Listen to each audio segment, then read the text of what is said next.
One Man's Family, brought to you by the makers of Chase and Sanborn Coffee and Bluebonnet Margarine.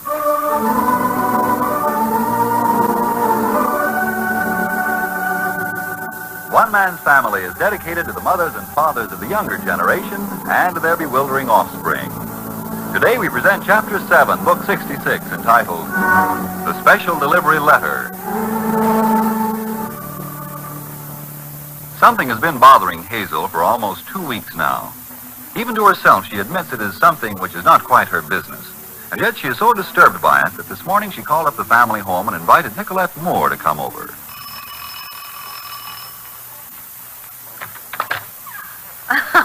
But I am prompt, no? A happy failing. Please come in. All my life it has been that way. Someone says 4 o'clock, I am there at 4 o'clock. May I take your coat? Thank you. Oh, you know, it is chilly out for me. It's always chilly when we get that breeze right in through the Golden Gate. I think the fire in here will be a pleasant contrast. Oh, what a pleasant room. That's right. You haven't been here before. No, and I am so happy to be. I got the things ready so I wouldn't have to be chasing out to the kitchen. May I pour you a cup? Please. Also, what charming sweet biscuits. You make them yourself? The cookies? Oh, yes. Any mother of 3 children becomes a master at cookie making. Oh, but yes. And what a good thing that is. Making cookies or having children? Ah, but both. Yes, they both help to fill out a woman's life.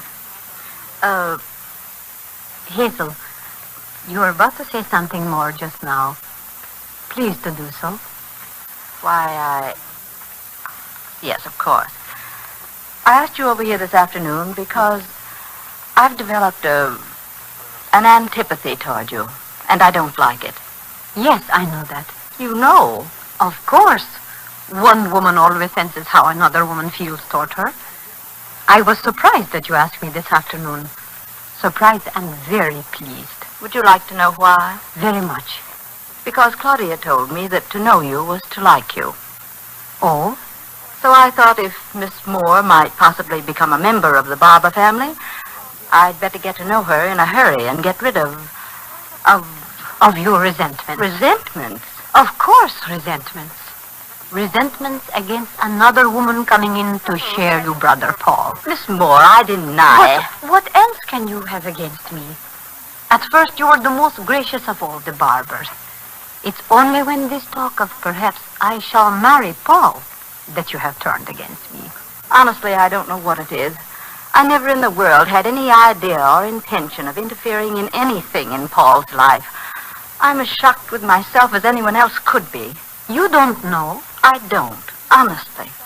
I think I can tell you, if you wish me to. Yes, please do. Paul is too important in this family. Too important? Yes, he is everything to everyone. To your mother and father, he is their staff and their reliance in their older years. Of all the children, Paul alone is still at home. Yes, you can see Mother and Father deteriorate before your eyes when Paul's away. For your sister Claudia, Paul is the father confessor. He is her shepherd when she strays. He is her interpreter to Nicholas, her husband, when she plays dangerously. He is her strong right arm to lift her out of her own despair when she has played too close to the edge and she has singed her self-respect. And what is he to me? I am coming to you. To your brother Jack, he is a philosopher. A psychologist, almost a psychiatrist. What do you mean? Do you remember that not so long ago the Jack Barber household was in a very bad state? Yes, it was so apparent. We were all worried, but afraid to interfere. Haven't you noticed a difference recently? Why, I hadn't thought, but yes, of course. Paul? Why, of course it would have to be. And in your case, Hazel, there is much of your father in you. What? To your father, there is nothing more important, more sacred, more to be protected than family unity. If that's what you mean, I'm very much like Father in that. Yes, anything which for one instant threatens this tight little group, which is the Barber family, is something dangerous, something to be feared and hated. Then... Of course, your instincts warn you against me. Here is a woman with some looks perhaps, but more important, with a facile tongue and some brains behind that tongue. Just the sort of woman to intrigue a man like Paul. Ah, yes, dangerous. I feel as though you were reading my mind. I'm so glad you can smile with friendliness while I'm saying these things. That proves you are such a sincere, honest person. Well, I hope so. And then I speak with an accent. That's foreign. It does not have that nice, easy, western sound, so pleasant to your accustomed ears. That bothers you. And then, a woman who has done espionage work for her country. What sort of woman would do that? She must be bold. She must be callous. She must be easy of virtue. Oh, no. Ah, yes. But I know about those things. That is what people expect of a Mata Hari. That is how people feel a female spy should act. And that is what is hardest of all for you people to accept in me. How can a woman of the world, a spy, an espionage agent, ever fit into a good, down-to-earth American family, such as the Barbers? But, Miss Moore... Do you deny that? No. Good. Honest again. But when I tell you that ever since my husband was stood against the wall and shot, you know that, I think? Yes, I'm sorry. He was so young, and I was so young. But ever since that day, I have hugged honor, integrity, virtue to me as my most precious jewels. I was chosen to do this kind of work because I had the wits, the quick mind, the knowledge to perform what was required. Never because of an appealing feminine body, not because of an easy way with men. Do you think for 1 minute either mother or father would have accepted you into their home if they had thought otherwise for 1 moment? And yet to people of your understanding, there is a stigma attached to a woman espionage agent. It's ridiculous. I know it is. And yet it bothers you. Oh, I honestly think it's a matter of accustoming oneself. I think so, too. But now I want to say to you something which makes this whole conversation rather pointless. Oh? Yes. In all the time I have known Paul, we have had exactly 2 conversations on the subject of love and marriage, both of them academic, neither of them even hinting at the future. In fact, in our last talk, I freed Paul from any and all obligations ever to even have to consider me in that light, ever. That was very generous of you. Why? He owes me nothing. I owe him nothing. But his having invited you to stay with his family, I mean, isn't there implied a relationship, an understanding? Oh, I can conceive of a type of feminine mind that would make a great deal of such a situation. But not Nicolette Moore. Oh, no. That is a cat-and-mouse game which too many women play to capture a husband. No, if I never have a husband, I will never think to such tactics. I'm beginning to see what Claudia meant. What's that? To know you is to like you. Oh, that is a compliment. I'm so glad I asked you over. All that heavy, resentful feeling is gone. Good. Friendship is so much better. What's the matter with Paul, anyway? Doesn't he know what he's letting slip through his fingers? The first chance you get in your next cup of coffee, taste the new Chasen Sanborn. The blend is so marvelously improved that it's the most satisfying coffee you ever tasted. Yes, this is a new blend, and new blend means a different combination of finer coffees specially selected to multiply the flavor in your cup. Chasen Sanborn's expert coffee tasters are constantly sampling individual coffees from all over the world, testing them for special qualities to increase your coffee pleasure. Some are sharp, some mild, some mellow. And the new Chasen Sanborn is an inspired combination of the most delicious. Taste it. Enjoy this new coffee experience, a new wealth of glorious flavor. You get it at the top of its form, at its flavor peak, because as soon as the new chastened Sanborn is roasted, it's quickly vacuum-packed. No other container can possibly give you so much delicious flavor, so much freshness. All the chastened Sanborn your grocer has is this improved new blend. So ask for chastened Sanborn coffee now.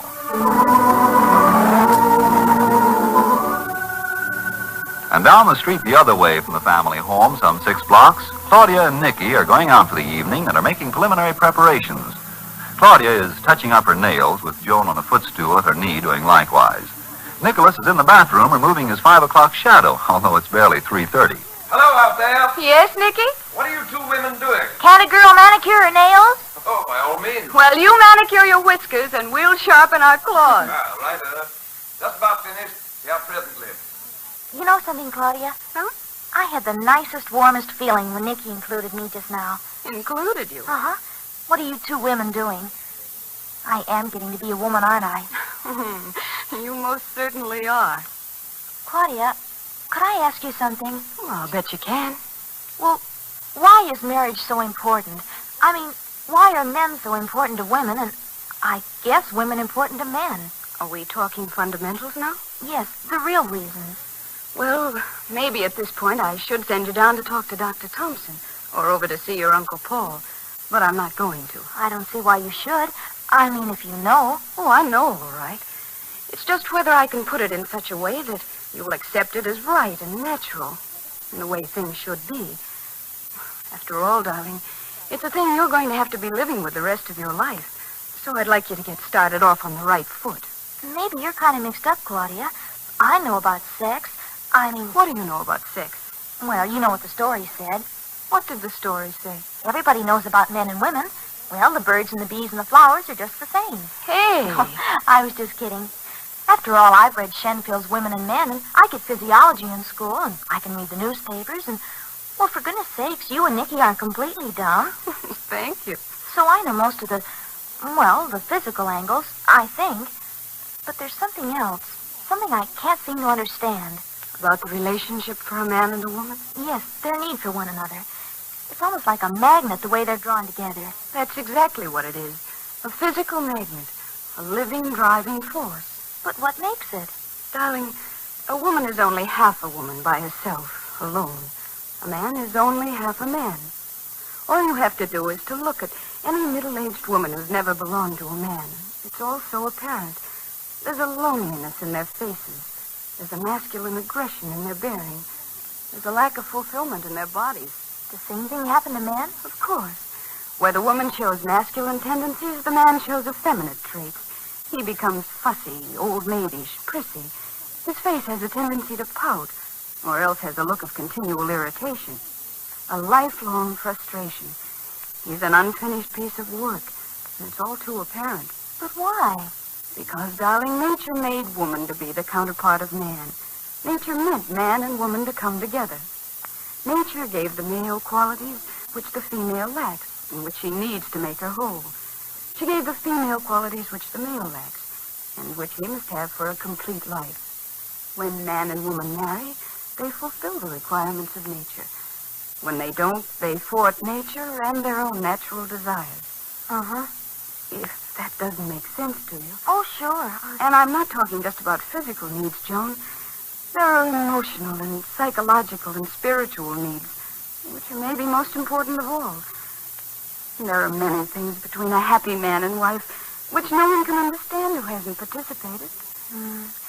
You make married life seem awfully good. My dear, married life. My, how you two have been going on. Oh, Nicky. Have you been listening? You eavesdropping? Never. However, there's been a buzz, buzz, buzz in my ear all the time I was shaving. Anybody want to sniff me? I smell wonderful. Oh, darling, be careful of my hair. You can muff my hair, Nicky. Righto, with pleasure.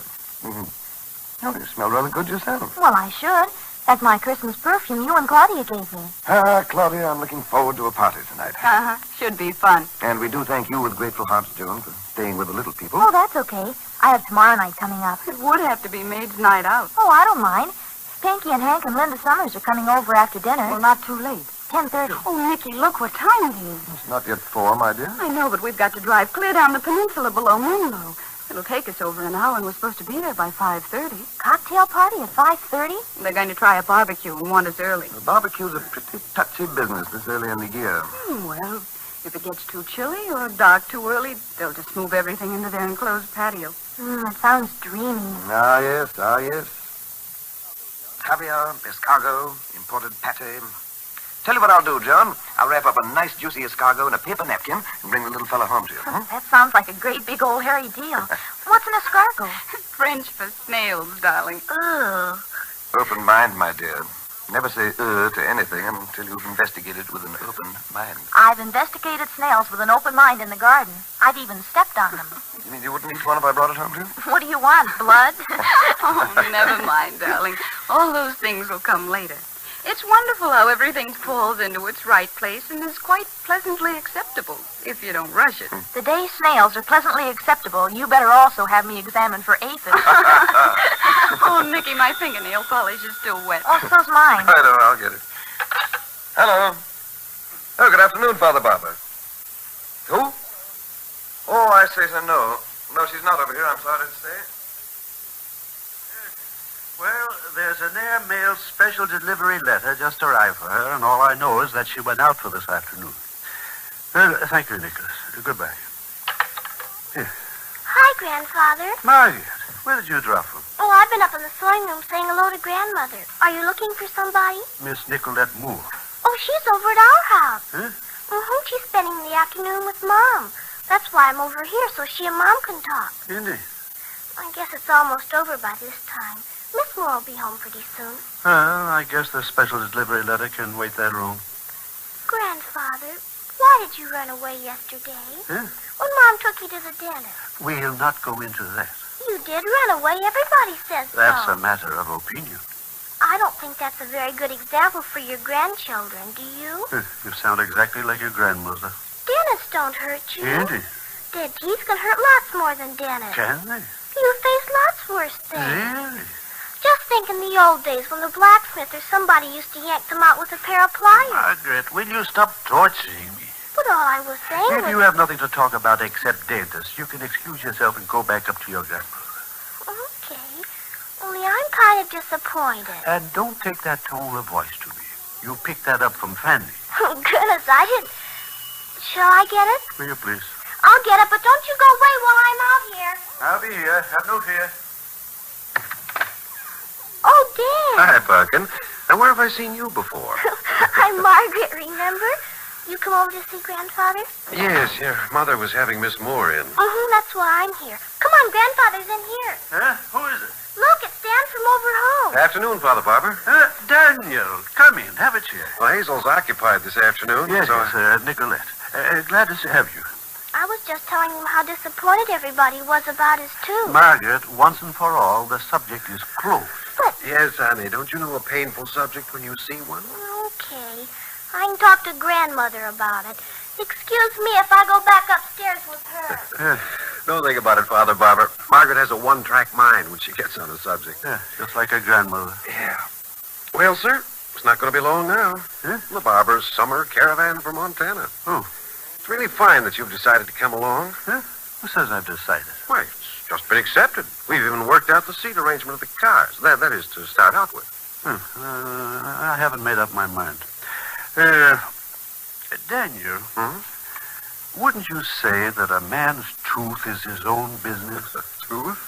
Dead or alive, it's still something personal. It's his alone. I'd say so. Then why should a man be a great disappointment to his family if he chooses to leave his tooth in his head? Well, I don't know. That's what Margaret said. A great family disappointment and a bad influence on the children. Oh, now, Father Barber, Margaret's just full of this and that. Who just came in the front door? Is that you, Nicolette? Hello, Dad. Yes, just Jack. Yes. Oh, hello, Dan. How are you? Afternoon, Jack. You joining us? No, I'm running up to Paul's studio. You'll excuse me? Yeah. Don't let us keep you. Okay, Dad. I'll be seeing you, Dan. Definitely. Daniel, do you know what's going on up at the top of the house? I haven't the faintest idea. Jack goes up there every afternoon. He and Paul spend half to 3/4 of an hour. That's so? Yeah, mysterious. You think so? And in heaven's name, why doesn't one of them say why they're upset? Well, if Jack and Paul hold daily conferences, you can just put it down as a sure thing that it's worth the effort. I know Paul well enough for that. Sit down, Jack. Make yourself comfortable. Yeah, Beautiful day after yesterday's rain. Huh? you bet. You know something, Paul? I'm getting so I look forward to these talks every day. So do I. Do you? Of course. Why, I just thought maybe it was all old stuff to you. To me, it's like getting a glimpse into a new world every session. Mm-hmm. Well, what have you been thinking about since yesterday? Well, for one thing, they gave me a new case down at the law office. You say that with a little satisfaction. It's important. Sure. Why? Because for the last 6 months, I wasn't getting very much. Just research work, looking up data some of the other attorneys could use in their cases. Last couple or 3 months, I wasn't even getting much of that. Just was kind of marking time. Oh? You didn't mention it. Of course not. I was scared stiff. I thought I was on my way out. After all, how much time have they got to give to a little newborn lawyer who can't do his office work because he's having trouble with his home life? Oh? So you see a connection? Hmm? Oh, sure, there was a connection. You remember 2 or 3 weeks ago you were talking to me about having lost my self-assurance? Yes. I said, I'm not very good company.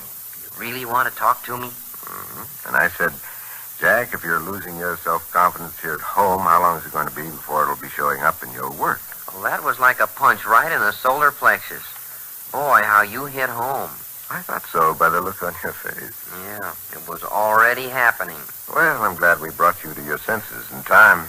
No kidding. The way I've been whipping into business and getting back into strides made them sit up and take notice. And now you're back with a new case of your own. That's fine. Well, it's like I'm emerging from an illness or a bad dream. Of course. It was an emotional illness. Not that I don't have some setbacks, especially with Betty.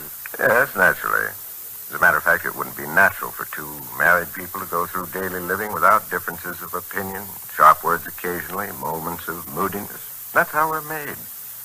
The thing is, though, that the momentary conflicts are over quickly and aren't the true pattern of your relationship. Well, I guess it's kind of good to explode sometimes, isn't it? I mean, it's better to have a good fight and get it out of your system rather than storing it up.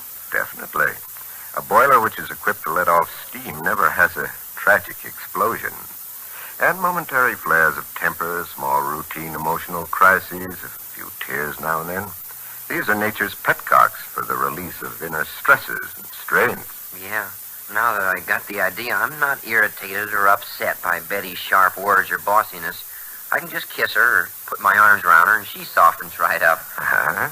Now when I fly off the handle, it isn't a bit hard to say I'm sorry and make amends. In other words, you're putting aside resentments and grudges, and you no longer have the feeling that people and things are against you. Yeah, Yes, come in. Oh, Paul, I'm so sorry. No, come on in. I would not have interfered except that this letter has arrived from the State Department in Washington. Your letter from Washington? Oh, excuse me. No, please, Jack. Oh, sure, you need Paul more than I do just now, huh? I'll see you tomorrow, Paul. He is understanding, that one. Here, please, read what it says. Sit down.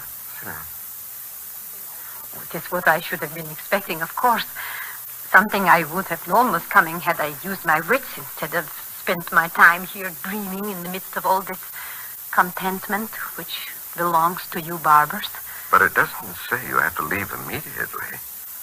Is that something to cling to? It says within the next month. And I guess from this that whatever your assignment's to be, it won't be outside the United States. Oh, they would never put my secret destination into a letter of this nature. Nicolette. Yes, Paul. Why don't you go on? There's no need for you to have anything further to do with that sort of life. Oh? Stay here. You're wanted here. There's a need for you in this big house. Stay here and... And what? And marry me. Oh, you finally said that, didn't you? Yes. But it was so hard. And right now, I would feel like the very meanest and cheapest of women if I had any intentions of accepting what you offer. But if I hadn't meant it, No, this is not the time or place for you and me to talk of marriage. I would never marry anyone in a moment of haste or panic. That is not the way. But if you once leave us, If our relationship is so ephemeral that 3 or even 6 months separation will dissolve our interest, then it was a poor thing indeed. What are you suggesting? Well, I will accept this assignment. It will not be less than 3 months, I know that. When it is finished, if it is still your wish, I will come back here. We won't let you go otherwise. That I will hope.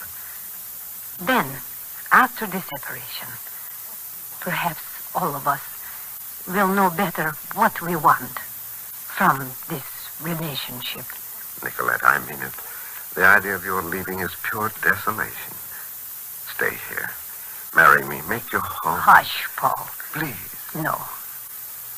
Say those words to me when I come back next. Then I will believe them. Perhaps.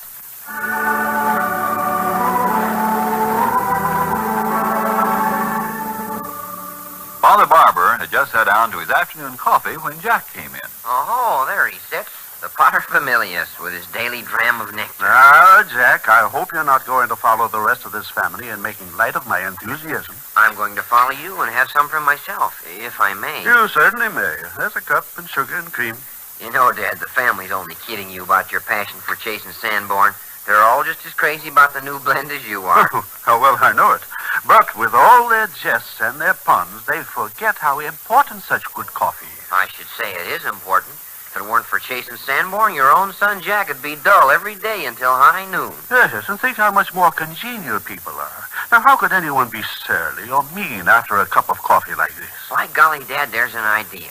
I'm going to recommend the new Chasing Sanborn to every judge just before I start pleading a case. That sounds dangerously like bribery, but I venture it would work. Why, one of the gruffest men I know had a disposition like a buzzsaw, and I told him about this new blend. I'll bet I can guess. Well, have you seen him lately? Every time I pass, he claps me on the shoulder. Henry, he says, all smiles, that new blend of Chase and Sanborn is the best coffee I ever tasted. All over the country, people are saying exactly that. The new Chase and Sanborn is a stroke of blending inspiration. A new combination of finer, more flavorful coffees from various parts of the world. Chosen for flavor, perfectly roasted, and quickly vacuum-packed, you get the new blend at its best and freshest. Taste it the first chance you get. All the Chase and Sanborn your grocer has is the improved blend, so you can't miss. Ask for Chase and Sanborn. It's a new coffee sensation. You have just heard Chapter 7, Book 66 of One Man's Family, written and produced under the direction of Carlton E. Morse for the makers of Chase and Sanborn Coffee and Bluebonnet Margarine. Chapter 8, entitled Father Barber Can't Bear the Idea, will come to you next week at this same hour. Here's a word to the wise about a table essential, something it pays to remember. Remember the letters S-N-E for flavor, nutrition, economy. Bluebonnet margarine gives all three. Flavor, nutrition, economy. And what a wealth of nutrition you get in Bluebonnet. No other spread for bread is richer in food energy, richer in vitamin A the whole year round. No wonder Bluebonnet is so good for growing youngsters. The whole family. For here's what you get in only 3 half-ounce pats of Country Sweet Bluebonnet. As much food energy as a medium lamb chop. As much precious vitamin A as you get in 3 glasses of milk. Or as much vitamin A as you get in 2 to 3 fresh eggs. Plus vitamin E and other food essentials. Get Bluebonnet tomorrow, made by the makers of Fleischmann's Yeast. This week you save up to 45 cents a pound when you buy Bluebonnet instead of the expensive spread. And Country Sweet Bluebonnet is rich in nutrition, rich in energy. Buy Bluebonnet, yes, hurry. Flavor, nutrition, economy.